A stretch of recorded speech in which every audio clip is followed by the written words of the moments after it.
Okay, so we're going to walk through the basics of installing an expansion pack using your Mac or PC, and then we're going to look at standalone use as far as getting those expansion packs on your MPC keys, Live, AKAI Force, whatever you have, okay? So the first thing that needs to be understood is, for those of you that actually use the MPC software, you must install the driver. It does not get automatically installed on installation. So it's a two-step process. You'll download the MPC software when you sign into your AKAI account. And it's going to walk you through. There's actually a little process where it creates an iLock account on your computer, which authorizes your hard drive. So you don't need an iLock actual physical USB drive. This is local onto your Mac or PC. So you got to create that account before you can actually launch the software and use to authorize it. The second step is during the installation part.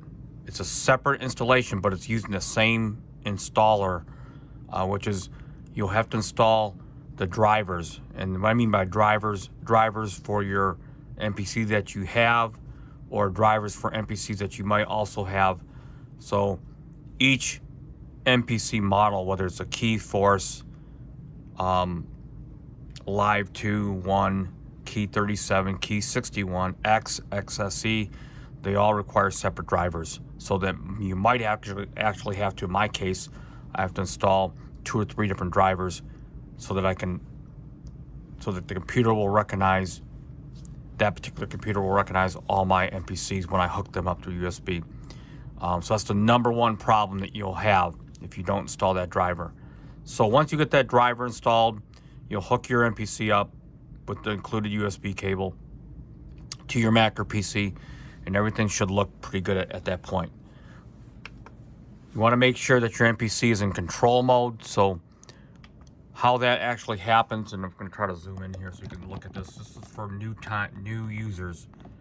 You're going to see a little icon. It's going to look like a screen, or if you're in standalone, which I'm going to boot it up in standalone, it's going to have this little computer chip icon. So let's just wait for this to get booted up. Okay, so it's going to look like this little chip here. So when that little chip icon, we are in standalone, which means even if you have the MPC hooked up to your computer, it's still not going to recognize it.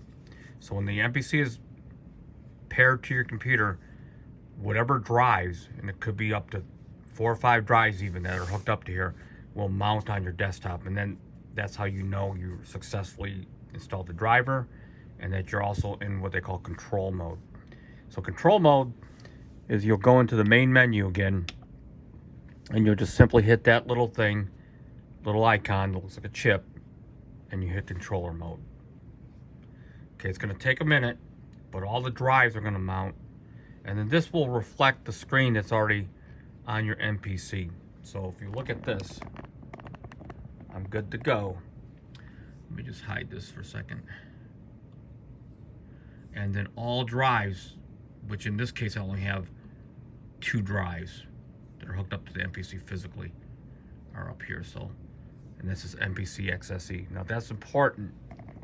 This MPC XSE. It's important that you understand what the name of that drive is if you haven't named it something like I named it MPC XSE. Okay, now let's just get into the general nuts and bolts of installing an expansion. So expansions for third party look a lot like this. So let's see if I can show you here. Now that the computer is in control mode, I can actually install the expansion into the MPC software. And so the file will have a name and an extension .xpn, N as in Nancy. And quite simply, all you have to do is drag the installer onto the window. So see if I can get this all on one screen. Probably can't, and just pop it on there. And it's going to basically say, do you want to import or not? All right. And you just, boom. Okay. Now, the expansion probably will not immediately show as, if I will go down to the little tabs down here on the software. We're just looking at the software right now. So it has not installed. It's called AKAI Synth. Has not quite installed, and that's perfectly normal for this current version of software. And what has to happen? So it just finally installed. Did you see that? But it's installed, but it's not updated. I see no sounds when I click on it. Okay.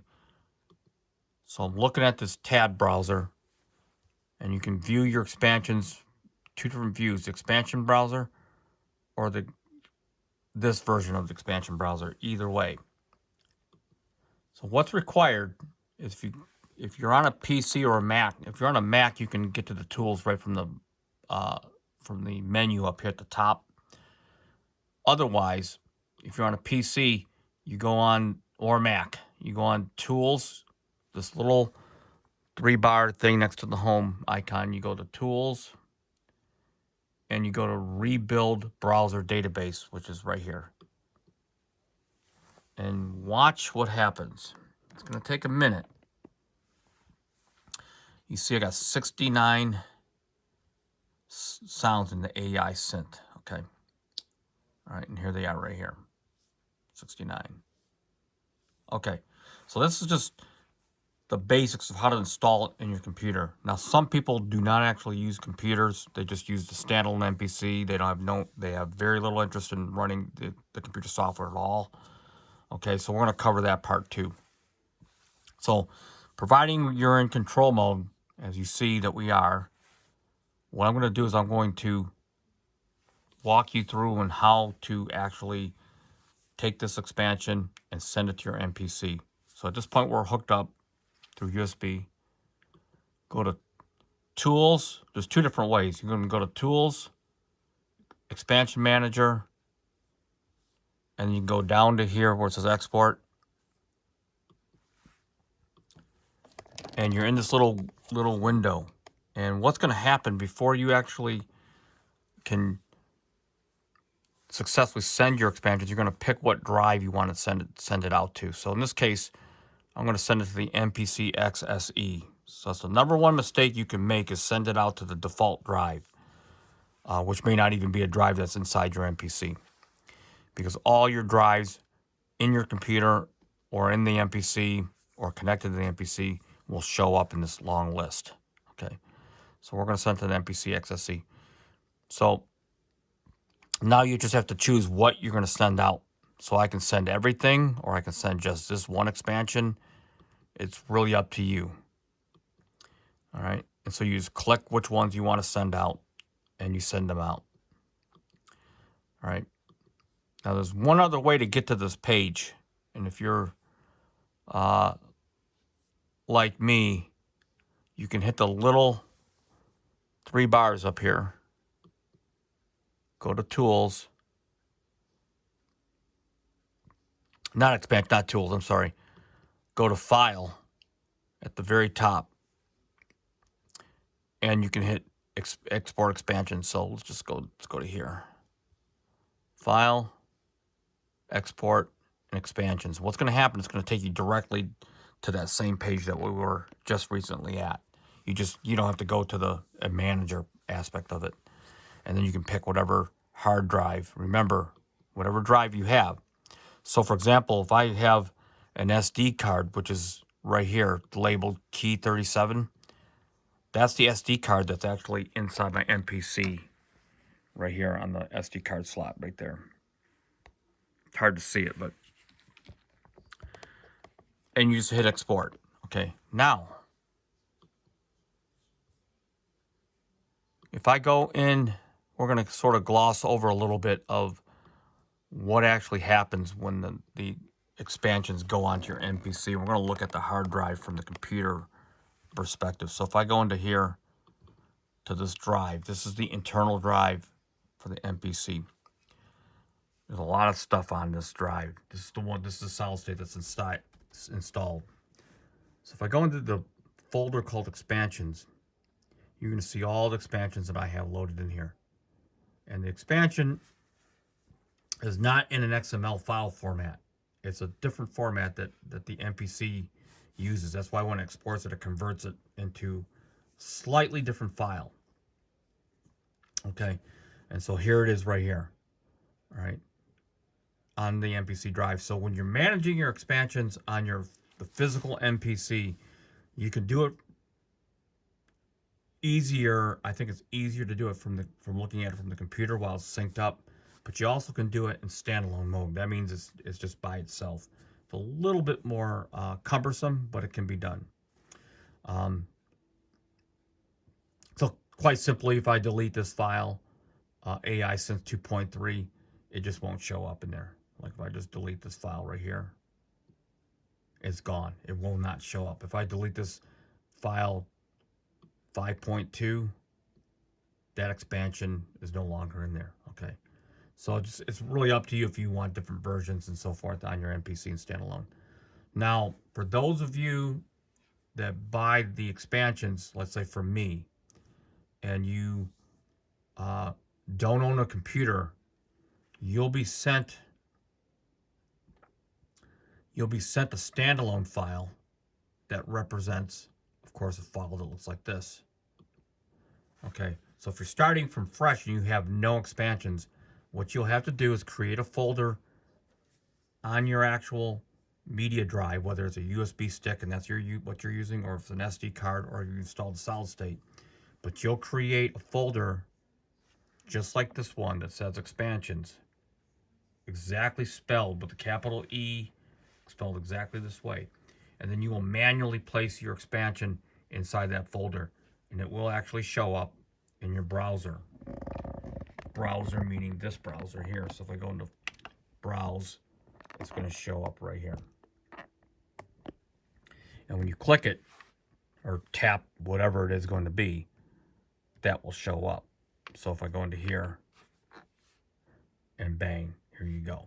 All right, so that's the basics. Now, and when you go in standalone, everything shows up. All right, so now one last thing. I don't want to get too make this too complex, but Windows and Mac OS require additional permissions and access to get to physically look at your expansions inside your actual computer. So it's like inside here. So I'll explain the pathway. You're going to go to your library. You're going to go into your main hard drive, users on the Mac, pull up your name and go into library. Now this library is not enabled by default. You actually have to give it permission to do that. Okay, so and Windows as well. You have to go and click. You actually have to go into the Explorer and enable show hidden files. Okay. So I don't have my PC installed, so I can't show it right now. But inside the application support menu, under AKAI, hopefully you can see this, you have an MPC folder, and in here is your expansions, spelled the same exact way. And this is where all your expansions live. So see this cache JSON file and tags cache JSON? Those are the script files that actually update your browser. That's why when you rebuild the database, it's updating those files, which is telling that folder to make a connection with the MPC software. So make sure everything's up to date. Whatever's in the folder reflects what's on here. Okay, and that's basically the secret sauce in there. And that's why sometimes when you install stuff, it doesn't quite update right away, and you have to manually. So a rule of thumb is to always go in and rebuild the browser database anyway once you install an expansion. And I'm just doing it right now just to show you what happens. It's starting to rethink. just making sure everything is a mono to mono, okay? And that's sort of the basics on that. All right, so that's installing the expansion natively, and that's installing the expansion through the computer. I highly recommend to do it from the computer and then send everything back one way or another. Now, one last thing about expansions, and then this will conclude the video. Let's go back to tools, expansion manager, not plugin manager, but expansion manager. You're going to be presented with a sub menu, which I showed you in the other, earlier in the video. And these are basically all the expansions, third party plus whatever came with the MPC. So watch, I'm going to show you something. When it comes to deleting expansions, your third-party expansions, such as mine, can also be deleted by just simply clicking here and hitting uninstall. See the far right-hand corner? And that works for third-party expansions. Now, native expansions, you cannot do that. You have to manually go in. I do not suggest, unless you know what you're doing, to uninstall these. But what you can do is take all the expansions, whether they're first party or AKAI or third party, and you can, at this left-hand column, you can show and hide the expansions, and that might be more useful from an actual day-to-day use. So if I want hybrid, 809, the bank, the noise, and all the stuff to show along with my own expansions, let's close. You see, let's see, refresh, rebuild.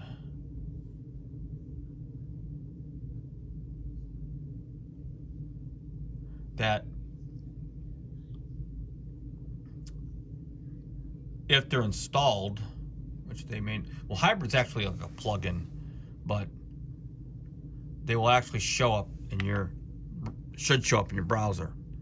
Okay, in this case, they did not, because I don't have them installed, I don't think. Let's go back to Expansion Manager, because I actually don't have these installed right now, I believe. Let's go back to here. But in the case of these expansions, the third party, I can actually deselect, let's just say all but 3 of them. Now this doesn't mean you are you're not uninstalling them. This just means that they're being hidden. So now I have just 2 expansions showing. Now this only works in DAW controller mode. You can't do this in standalone, so that's why I don't really show this a lot. And if I go back, plug in to Expansion Manager, I'll reactivate so I can see the expansions that I want to see. And it's just simply unhiding these. Okay, and you say okay, and now they pop back in. Okay, one last thing as it relates to expansion management, I want to show you. Let's go back to the MPC. Now this is control mode or standalone. Doesn't matter, either or. Okay, so make sure when you're browsing that you have this. So this is sort of the universal symbol for key group or pad group program. So if I don't have this selected, it's going to start showing me either nothing or just samples that are inside each pack or sequences.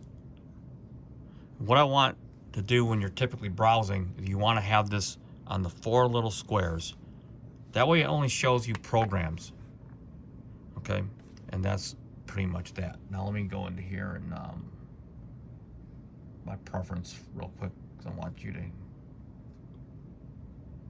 I'm turning the MPC into an audio card right now. Okay. All right, so real quickly, so this way you only see the programs, okay? That's perfect for browsing programs. This audition can be turned up, turned down. It can, you can have it auto off, you can have it synced. You also can cut the in the system preferences, you can cut the demos down to like 1 second. You can play with that. I'll show that in another video. One other way to browse your expansions is to go make sure that you're in either pad group or key group, okay? So you kind of have to decide what type of instrument you're looking for. And you go into the sounds menu. So in this case, on the MPCX, I'm going to access it from here. User expansions, and you can see that if I go to here, I can get to the sounds right here. If I go to a pad, and it automatically loads it in place. Okay? And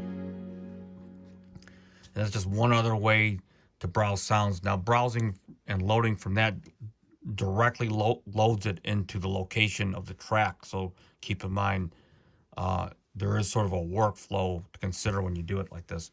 Whereas if I browse a sound from here, like FlipPad doesn't, it loads into the project bin, but it doesn't load it in directly to the track. You have to direct it. And here's FlipPad right here.